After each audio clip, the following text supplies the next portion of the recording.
Today is the solemnity of the Sacred Heart of Jesus. The Sacred Heart of Jesus has always been very close to the hearts of Jesuits. One of our former generals, Father Pedro Arrupe, popularized this devotion to a great extent.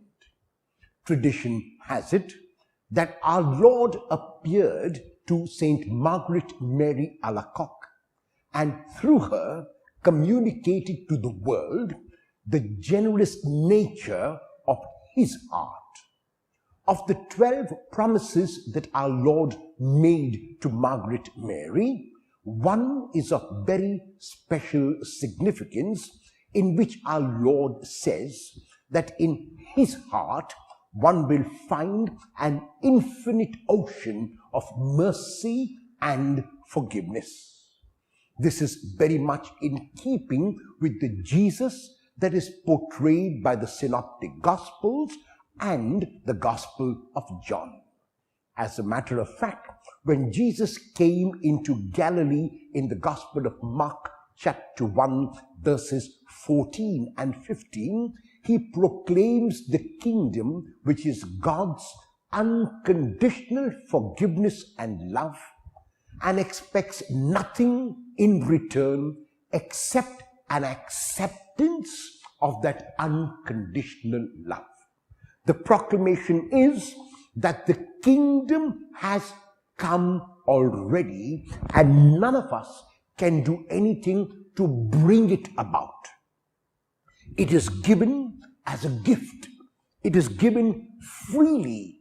What we have to do is receive the kingdom like a child receives it, with openness and with spontaneity. This is basically the love of God made visible in Jesus. Of the many things that one could say about this solemnity, I want to pick out 3 for our reflection today. And the first is that the heart is a symbol of the entire person. So the heart of Jesus is a symbol of who Jesus is. The Gospel of Matthew tells us that Jesus is Emmanuel, which means God with us and God for us. A God who cared for us at every single moment. A God who has not merely created the world and left it to its design, but a God who is involved with the world and who showed that involvement in the most tangible manner when he sent his Son. The second point is that our God cares not only for us, but for the universe. The wanton destruction of nature is not what God intended. When God created the human race and asked them to be fruitful and multiply, he asked them to use and not abuse the earth. And so the Feast of the Sacred Heart is a call to each one of us to also use the resources that God has given so generously and freely, not in a manner that is selfish and self-centered, but in a manner that is responsible. And the third point of the feast is that there is an intimate connection between the celebration of the Eucharist and the Sacred Heart of Jesus. I refer not merely to the ritual of the Eucharist, but I refer to the celebration of that Passover which the Lord himself celebrated with his disciples when he brought his whole life together in the symbol of the offering of the bread as his body and the wine as his blood. What are the implications of the Feast of the Sacred Heart for me? It means, first of all, that the love that I receive from Jesus is a love that I cannot keep to myself. It is not a love that I only assimilate and I'm happy with. It has to be a love that is shared. If it is really the love of God that I have in my heart, then I cannot but share it.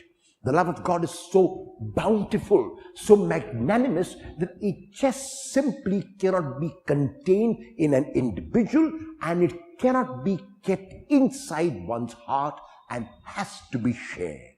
The second point is that this universe in which I live, the world in which I live, is given to every one of us in trust.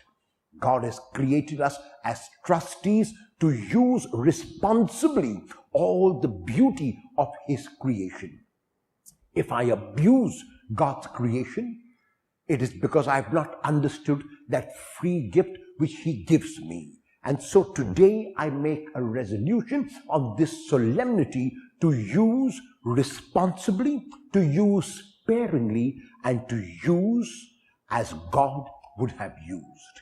And finally, the Eucharist that I celebrate every day must be a sacrament in which I make the Lord Himself present. Today, the Sacred Heart of Jesus will not be known by anyone unless I make the Lord present. When I love unconditionally, when I serve without expectation, when I give without counting the cost, then I celebrate the feast of the Sacred Heart of Jesus again and again, and I make not merely the Sacred Heart of Jesus visible, but I make the risen Christ visible to all.